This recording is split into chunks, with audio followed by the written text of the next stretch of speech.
In London, Ontario today, the Prime Minister announced a new defence procurement deal. This partnership with General Dynamics Land Systems Canada will see the federal government spend nearly $2 billion over 4 years. And that price gets Canada 190 brand new armoured combat support vehicles to expand the Canadian Armed Forces fleet. Now, the government says this purchase will create or sustain 6,000 jobs per year over the next 8 years. Stephen Fuhr is the Secretary of State for Defence Procurement, and he joins me now. Stephen Fuhr, good to see you again, sir. Thank you for your time. Nice to see you again. General Dynamics has been picked as a strategic partner under the defense policy that you've rolled out. They already make these LAVs, these light armored vehicles. So what fundamentally changes for General Dynamics with this designation? A couple things. First of all, it'll allow them to deliver things faster. There's greater certainty with regard to the future. There's better communications with the government moving forward, and there's better value for the taxpayer. The faster we can move, the less we're waiting to get things out the door. Typically, the cheaper they are. Technology is changing very, very quickly. We need to have good communications with our suppliers to make sure that what we send people out the door with is going to be effective. If we've learned anything from Ukraine, that is an absolute must. So better comms, better certainty, businesses like certainty. And better value. I think this is a big win for everybody, actually. Help me understand how they can deliver things faster, because it takes as long as it takes to build something. Is this because they have better access to communicate with the government, they can be brought into the planning cycle earlier so they can start work? Is that what you're talking about? Yeah, 100%. I mean, if you think, I used to run a business. I mean, I'm not going to go out and buy and stock parts and things that I need to build stuff if I don't know, if there's a bunch of uncertainty whether I'm going to get it or not. So this provides that certainty for them to get out there and long lead items, all sorts of things that they're going to need now that they have certainty of what's coming down the pipeline. They can react to it much, much better. The other thing I want to add is that's interesting, I think, very interesting, is these vehicles primarily were sourced with steel out of the U.S. One of the many good parts of this story is this steel is now being sourced for Canada. Think about the primary material used in these vehicles is steel. And now the steel is coming from Canada. So, job opportunities for people, supply chain that stretches right across the country, certainty. This is the vehicle that the Canadian Armed Forces wanted. I mean, this is exactly what we want to do moving forward. Okay, just help me understand a little bit there on the steel procurement, because this is an order for 190 of these vehicles, bringing the total CAF fleet up to 550.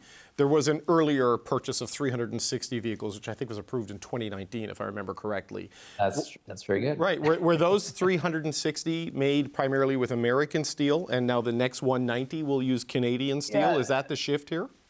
That's my understanding, is that the steel was primarily being sourced out of the U.S. and this is no longer the case. We've had tariffs on steel for a number of months now, probably in the better part of a year, and we just didn't have the type of steel that was needed or the way the contract. There's a number of things that were driving that, but I'm being told now that the steel that we are making, that GDLS is using to make vehicles moving forward, is being sourced from Canada. Yes.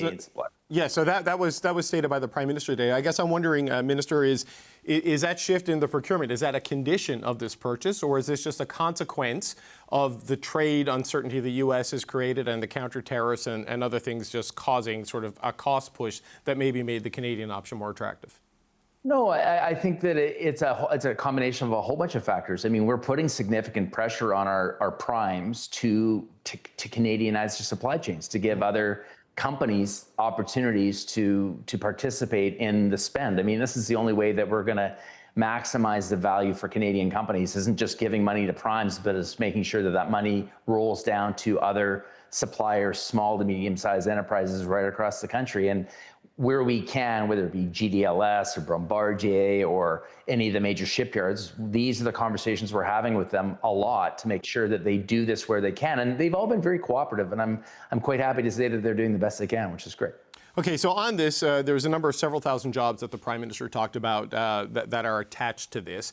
Those are mostly existing jobs making the first order of the LAVs, and they get more certainty and maybe longevity by this extra order. But it's not necessarily an expansion of General Dynamics operations with this, but does the longer anchor client, what does that allow this company to do? Because surely they're going to be looking to take advantage of the Rearm Europe opportunities.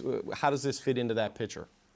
Well, I think it is part of the bigger picture. I think the number is 85 to 90%, or that was the number of GD's output in London, Ontario, is for export. So when they have more certainty, obviously they can continue to hire, they can continue to buy long lead items for parts, and they will continue to export. That number may shift a bit if we buy more in Canada. Maybe it'll be 80% export, and because they're selling more to Canada. But it helps the DIA. I've got a couple of KPIs I got to meet. I got to increase defense exports by 50%, and we've committed to spending more money in Canada. So this actually helps me with both. It's a great company. That vehicle was designed in Canada, and it's evolved over time. Like if you look at a LAV6 and ones that are coming down the assembly line to the original LAV3, they look remarkably different. It's like comparing a Toyota Tacoma first gen to a fourth gen. Like they're bigger, they're more robust, they're more capable. But that technology cycle is changing all the time. There's different threats. Drones are a bigger threat today than they were 18 months ago, 2 years ago.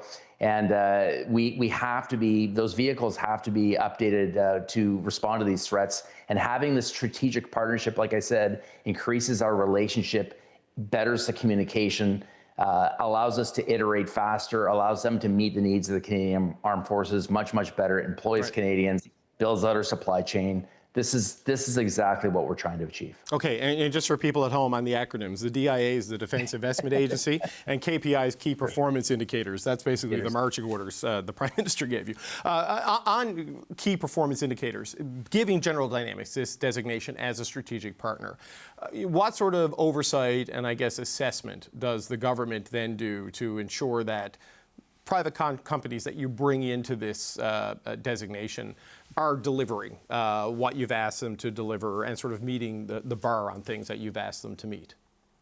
Well, I mean, we have contracts with them, right? Just like we had before.